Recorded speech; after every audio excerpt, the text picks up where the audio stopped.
La, la, la, la.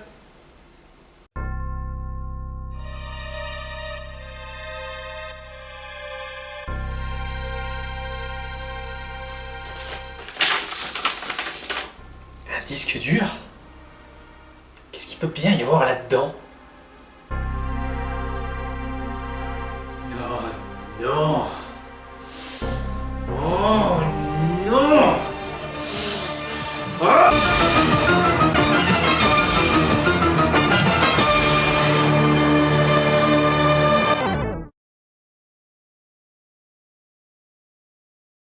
J'en ai déjà fait une analyse.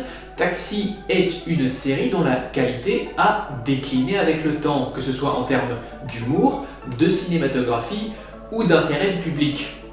Et ça, c'est chez nous.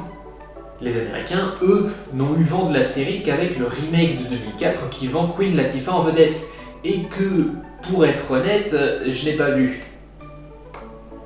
Pour le moment, mais si j'en crois Léon dit, il est pire que Taxi 4, donc son tour viendra. Du coup, le choix de relancer la saga avec une série en 2014 ne me paraît pas être une si mauvaise idée que ça.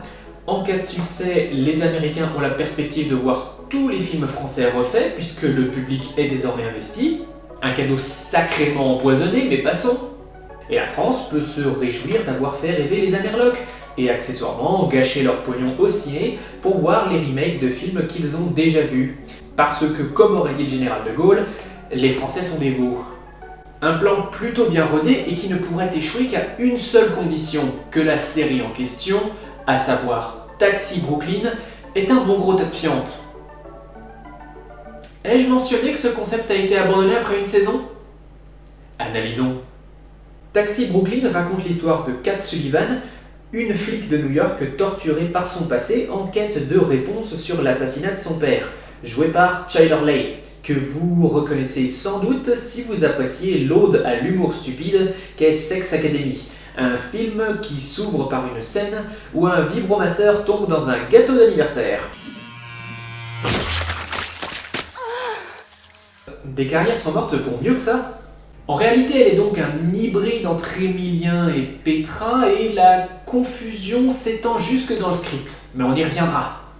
Elle est aidée dans son aventure par Léo Romba, un conducteur de taxi marseillais joué par Jackie Ido, qui n'est pas un nom très reconnaissable, mais qui a quand même eu un petit rôle dans Inglourious Basterds. Ce duo de choc va s'allier contre vents et marées dans une odyssée qui les mènera dans les profondeurs de la mafia italienne. Jusque-là, l'essence de la série semble plutôt bien respectée. Un flic, un chauffeur de taxi, une organisation criminelle étrangère.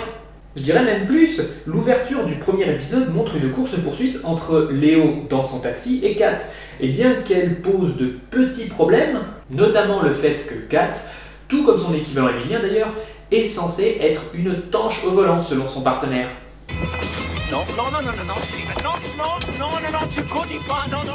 Bien qu'elle arrive à poursuivre un taxi fou dans les ruelles de New York, et que son accident, celui qui la laisse à pied pour toute la série, personne aurait pu l'éviter. Personne. La faute n'a pas de chance. Mais là où ça devient vraiment insultant, c'est que dans un des derniers épisodes, le permis de Kat lui est rendu à condition que sa voiture de police reste intacte. Ce qui est assez significatif parce qu'à ce moment-là, elle n'a plus besoin de Léo. Du coup, pour reformer le duo juste avant le grand final, il faut qu'on voit à quel point la donzelle est un danger au volant. Eh bien, ça n'arrive jamais. Parce que, oh lolol, c'était de la faute à pas de chance.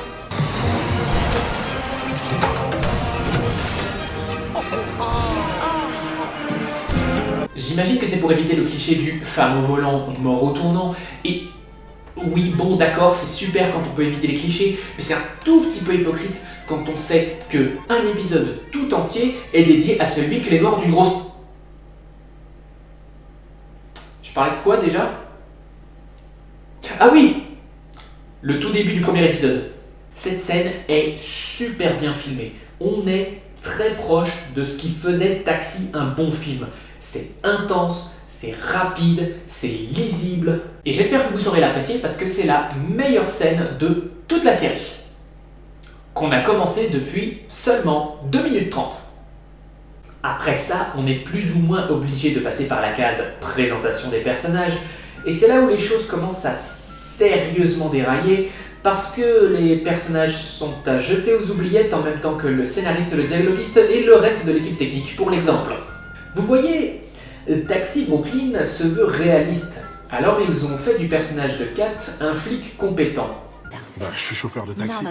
On n'apprend pas aux chauffeurs de taxi à piloter à fond la caisse ou à semer des voitures. Mais dans le même temps, il faut bien que Léo soit meilleur qu'elle. Alors les scénaristes en ont fait un devin qui a obtenu des pouvoirs de mentaliste lors d'un séjour en prison. Vous êtes devenu flic à cause de votre père. Il voulait un garçon, alors il vous a élevé comme un garçon. Votre père et votre ex-mari étaient très proches. Vous étiez jalouse de cette relation qu'ils avaient tous les deux. Votre père vous aimait énormément, personne ne comptait plus pour lui. Vous avez changé depuis sa mort. Ce qui fait de lui un hybride entre Daniel, le personnage de Taxi, et Samina Seri lui-même. Et puis, il y a ces moments où Kat, qui a donc reçu l'héritage de Petra en termes de compétences, passe en mode full émilien et devient le pire flic de l'univers, comme par exemple le fait qu'elle accepte des verres gratuits de la part de grands patrons de la drogue dans leur propre boîte de nuit, ce qu'elle sait pertinemment. Ça rend les personnages très inconsistants et à ceci s'ajoute le fait qu'ils n'ont aucune alchimie, malgré le fait que le scénario essaie sans cesse de les rapprocher. Vous voyez, Kat, sous sa peau de mannequin, a emballé un type du FBI de qui elle a finalement divorcé, mais il l'aime encore, mais elle voit cet autre mec british, mais elle a encore des sentiments pour le type du FBI, et dans cette histoire, il y a Léo qui a des sentiments pour Kat, mais qui a aussi un ticket avec sa mère, et bordel de Dieu, Taxi, c'est des mafieux qui se font choper après des courses-poursuites en bagnole. C'est trop demandé de vouloir voir ça. Apparemment oui, puisque des chasses en voiture, il n'y en a pas BZF. Pire, les scénaristes vont régulièrement justifier leurs absences. Eh ben, vous en avez mis du temps. On a fait aussi vite qu'on a pu, il y avait beaucoup de bouchons. Ou les remplacer par ce plan Google Maps assez dégueulasse. Mais si on n'a pas la bagnole, pourquoi relier cette série à Taxi ? Parce que en l'état, ce qu'on regarde, c'est des enquêtes criminelles, somme toute standard. C'est les experts version merdique. Et cette comparaison n'est pas aidée par le fait que le doubleur du capitaine Baker, qui est l'équivalent de Gilbert, double aussi William Petersen, qui joue Gil Grissom dans la série Les Experts. Est-ce que tu sais pour quelle raison, entre autres, je suis ton parrain? C'est le 3e stade de la métamorphose d'une larve. Il est mort il y a au moins 7 jours. Il y a aussi l'inspectrice de police scientifique, jouée par Jennifer Esposito, qui a déjà joué dans le remake du premier film. Oh, s'il vous plaît, dites-moi pas que c'est pas vrai. Je vais être obligé de comparer leurs performances, ça va encore pour ma gueule. Bref, elle a dû imposer à la production d'être le moins possible dans cette série, parce qu'elle ne contribue en rien au scénario. Pas plus qu'Esposito, d'ailleurs, non, c'est un personnage qui s'appelle Esposito, pas l'actrice Jennifer Esposito. Bref. Pas plus qu'Esposito, le flic macho avec comme sous-intrigue le fait qu'il soit courtisé par la plus grosse caricature d'homosexuel jamais filmée. À peine je l'ai vu, ça a été comme si j'avais jamais vraiment vécu avant. Il y a aussi la mère de Kat, parce que la mère d'Emilien était dans un 10e de nanoseconde du premier Taxi. Du coup, elle a le droit à sa part du feu des projecteurs, avec une romance avec Baker et Léo dans le premier épisode, mais aussi, et c'est une excellente transition, un épisode où, comme de par hasard, elle connaissait la victime. Ce qui nous amène directement à notre prochain segment. Oh, quelle coïncidence! Dans l'épisode 2, Kat et Léo recherchent un jeune drogué et le van dans lequel il est coincé leur fait un refus de priorité alors que Brooklyn contient 2 500 000 habitants.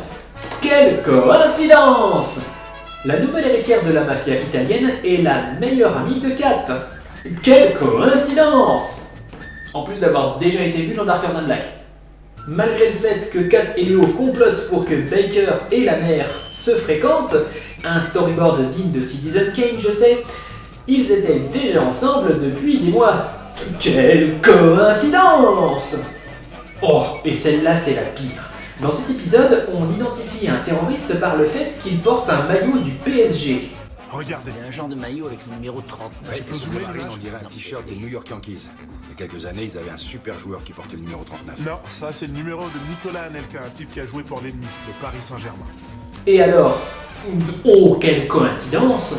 Le duo tombe sur un type qui est fan de l'OM à Brooklyn. Je suis un fan de Marseille, moi. Ça, c'est la classe.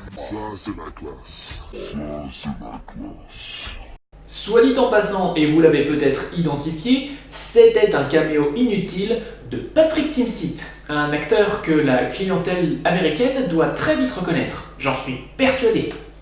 On peut aussi retrouver Michael Youn dans un caméo tout aussi inutile, et dans un rôle un peu plus étendu, Caterina Mouino, rendue célèbre dans Casino Royale et L'Enquête Corse. Et on va lui rendre hommage, elle est à peu près décente dans son rôle.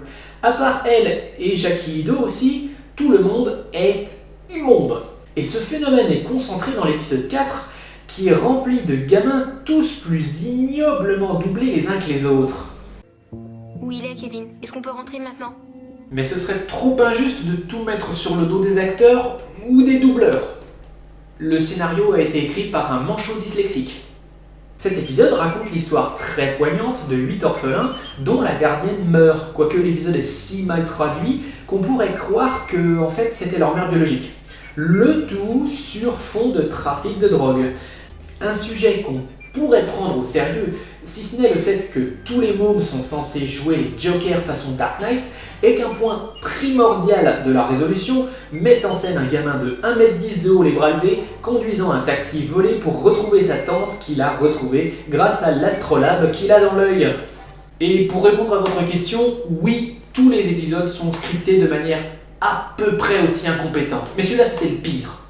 Pour une raison qui m'échappe, Léo a cette manie de balancer des références de bien meilleurs films en plein milieu des conversations, parce que référencer de bons films rend immédiatement ta soupe meilleure. J'ai toujours détesté le film Miss Daisy et son chauffeur.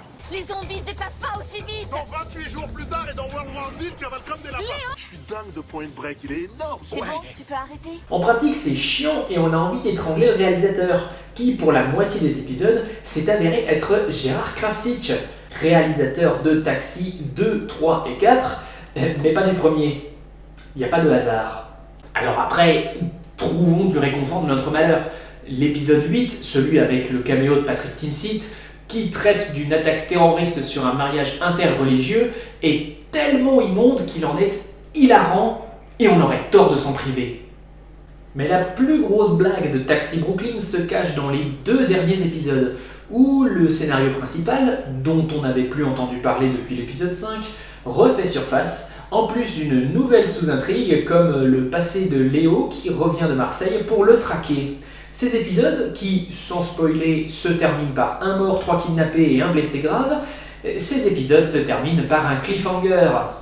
Et oui, je déconne pas, les producteurs étaient tellement persuadés que Taxi Brooklyn serait un giga succès qu'ils avaient scénarisé une saison 2 avant de boucler la première.